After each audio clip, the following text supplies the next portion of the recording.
May warrant of arrest na umano ang International Criminal Court laban kay Senador Bato de la Rosa.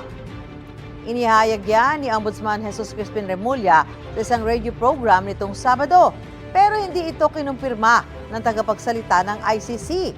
Sabi niya ang mga updates sa ICC ay makikita sa official communication channels at press releases. Hindi pa rin ito makumpirma ng kampo ni De La Rosa. Sakaling mayroon, may tiwala raw sila sa gobyerno ng Pilipinas na kikilos ng naaayon sa rule of law. Sabi naman ni Senate President Tito Soto, kung may na-issue ng arrest warrant, hindi raw nila papayagan na maaresto si De La Rosa sa Senado bilang pagpapanatili sa dignidad ng mataas na kapulungan. Pero hindi na raw nila ito concern kung maaresto si De La Rosa sa labas ng Senate premises.